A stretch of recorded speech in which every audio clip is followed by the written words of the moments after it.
Sex is commonly believed to be the key to a happy, healthy, romantic relationship. As a result, many people feel pressured to have sex.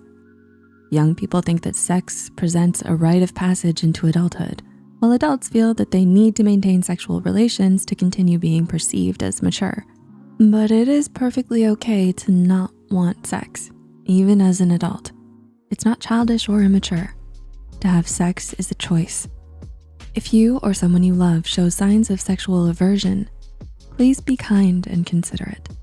Just because you may choose not to have sex doesn't make you weird. And if your partner refuses to take your relationship to a more intimate level, it does not mean that they love you any less. Here are 5 reasons why someone might refuse sex. Sexuality. Huh? How does sexuality play a role in not wanting sex? Doesn't sexuality imply sex is involved? Not necessarily. For instance, some people identify as asexual, meaning they feel little to no sexual attraction to other people. Someone that's asexual may desire emotional intimacy, but may not see sex as a priority in maintaining their romantic relationships. Licensed psychologist Dr. Daniel Martson insists that to understand asexuality as a sexual identity, it is important to recognize what it is not. Asexuality is not abstinence for religious reasons or because of a painful relationship. Asexuality is not related to finding sex painful or having medical issues that impact sexual pleasure. Asexuality is not sexual repression or a form of sexual dysfunction. Also, it is not a sexual identity that occurs because someone cannot find a partner. Someone that's asexual may not necessarily disdain the idea of sex, but like with anyone else, it's important to respect their boundaries if they choose not to have sex. Avoidance. Some people are thrilled to have sex, while others are not.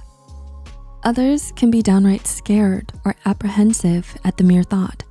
Yes, sex can relieve anxiety and increase dopamine. Still, in some cases of sexual aversion disorder or sexual avoidance, people want to avoid the subject of sex and sexual activities altogether. The Diagnostic and Statistical Manual of Mental Disorders, or DSM, defines sexual aversion as the persistent or recurrent extreme aversion to and avoidance of all or almost all genital sexual contact with a sexual partner. Essentially, instead of pleasing them, the thought of sex scares them. Aversion to the extreme often results from previous sexual trauma, manifesting in anxiety, fear, and even disgust at the mention of sex. The Center for Treatment of Anxiety and Mood Disorders founder, psychologist Dr. Andrew Rosen, says that sexual aversion disorder can be so traumatic that the person won't allow any physical touch or kissing. Choice. Staying a virgin or choosing not to have sex in a sex-obsessed society can be challenging.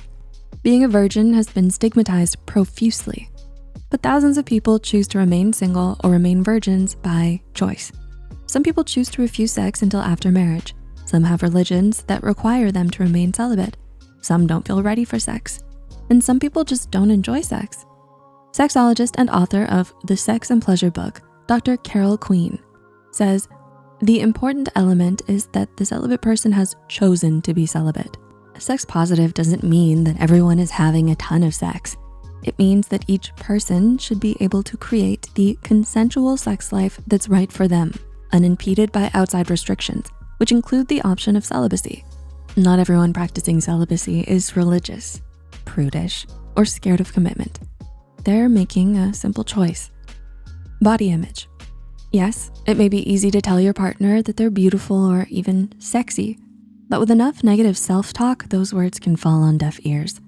They may see parts of themselves as too big or too small or focus on their imperfections.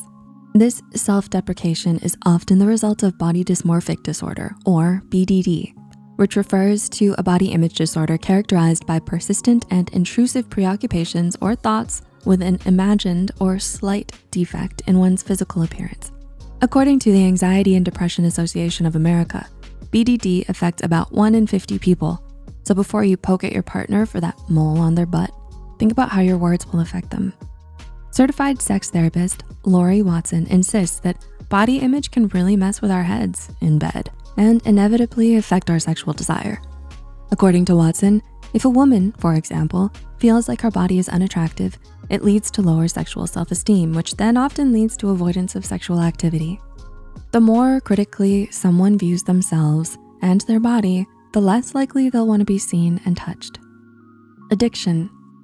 Someone can be addicted to sex like another can be addicted to porn. Oxytocin, the love hormone, is often released during sexual activity, increasing the intensity of orgasms and pleasure.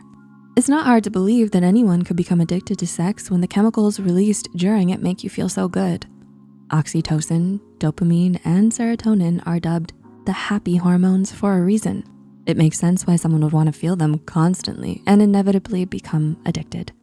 Still, sex addiction has yet to be recognized as an official diagnosis, and many addicts are told their addictions aren't real or are an excuse for provocative behavior. Reformed alcoholics can refuse to drink, and reformed drug addicts can refuse even the most mediocre painkillers because they risk relapsing.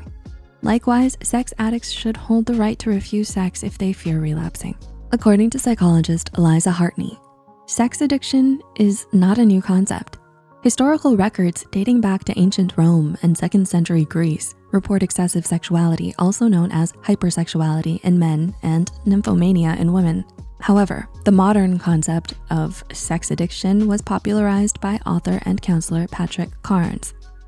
Out of the Shadows, Understanding Sexual Addiction, which explores the disorders and offers ways to pursue treatment like any other addiction. People engage in sex for different reasons, to be closer to their partner or purely for pleasure. There are a number of reasons people crave sex, but those reasons don't apply to everyone. So it's important to recognize that no one has the right to pressure you into something as intimate as sex. If you feel that someone is pressuring you into sex, please confide in a trusted friend or family member or consult a licensed therapist, counselor, or professional. You have every right to say no. If you found this video helpful, please like and share it with someone who could benefit from it. If you want to explore other reasons someone may refuse sex or avoid intimacy, check out our video, 7 Reasons Why We Avoid Intimacy.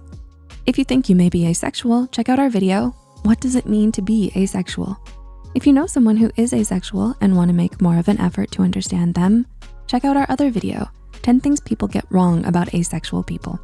Until next time, remember to hit that subscribe button to be kept up to date on our latest videos.